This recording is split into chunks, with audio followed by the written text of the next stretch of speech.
This is a story about a world obsessed with stuff. It's a story about a system in crisis. We're trashing the planet, we're trashing each other, and we're not even having fun. The good thing is that when we start to understand the system, we start to see lots of places to step in and turn these problems into solutions.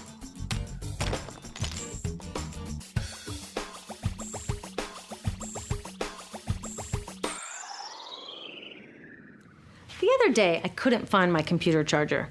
My computer is my lifeline to my work, my friends, my music. So I looked everywhere, even in that drawer where this lives. I know you have one too, a tangle of old chargers, the sad remains of electronics past.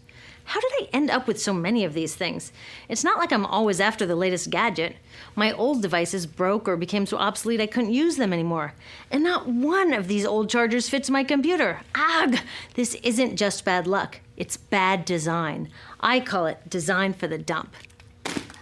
Design for the dump sounds crazy, right? But when you're trying to sell lots of stuff, it makes perfect sense.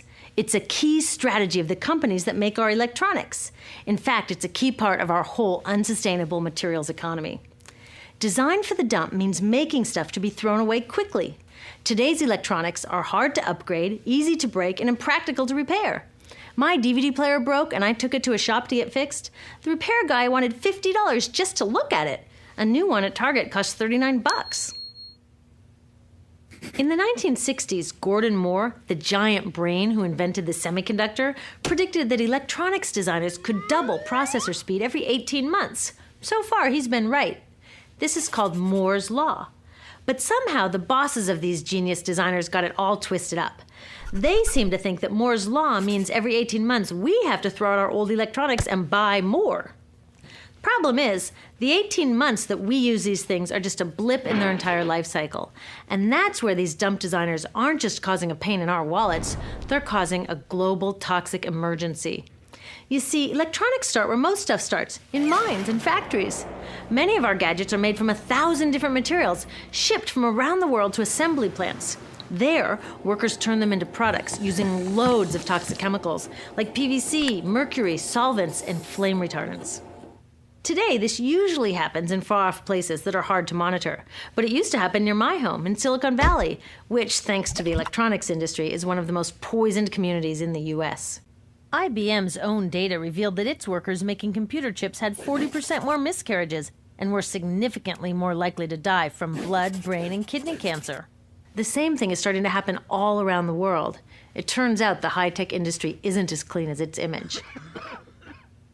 So, after its toxic trip around the globe, it lands in my hands. I love it for a year or so, and then it starts drifting further from its place of honor on my desk or in my pocket.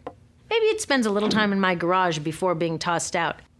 And that brings us to disposal, which we think of as the end of its life. But really, it's just moved on to become part of the mountains of e-waste we make every year. Remember how these devices were packed with toxic chemicals? Well, there's a simple rule of production. Toxics in, toxics out. Computers, cell phones, TVs, all this stuff is just waiting to release all their toxics when we throw them away. Some of them are slowly releasing this stuff even while we're using them. You know those fat old TVs that people are chucking for high-def flat screens? They each have about 5 pounds of lead in them. Lead, as in lead poisoning. So, almost all of this e-waste either goes from my garage to a landfill, or it gets shipped overseas to the garage workshop of some guy in Guiyu, China, whose job it is to recycle it. I've visited a bunch of these so-called recycling operations. Workers without protective gear sit on the ground, smashing open electronics to recover the valuable metals inside and chucking or burning the parts that no one will pay them for. So while I'm on to my next gadget, my last gadget is off poisoning families in Guiyu or India or Nigeria. 6 billion tons of e-waste have been dumped, burned, or recycled. And most recycling is anything but green. So are the geniuses who design these electronics actually evil geniuses? I don't think so, because the problems they're creating are well hidden even from them. You see, the companies they work for keep these human and environmental costs out of sight and off their accounting books. It's all about externalizing the true costs of production. Instead of companies paying to make their facilities safe, the workers pay with their health. Instead of them paying to redesign using fewer toxics, villagers pay by losing their clean drinking water. Externalizing costs allow companies to keep designing for the dump. They get the profits and everyone else pays. When we go along with it, it's like we're looking at this toxic mess and saying to companies, you made it, but we'll deal with it. I've got a better idea. How about you made it, you deal with it? Doesn't that make more sense? Imagine that instead of all this toxic e-waste piling up in our garages or in the streets of Guayu, we sent it to the garages of the CEOs who made it. You can bet that they'd be on the phone to their designers pretty fast demanding they stop designing for the dump. Making companies deal with their e-waste is called extended producer responsibility, or product take-back. If all these old gadgets were their problem, it would be cheaper for them to just design them longer-lasting, less toxic, and more recyclable in the first place.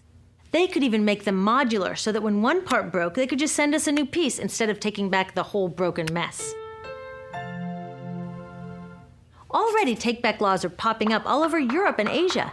In the US, many cities and states are passing similar laws.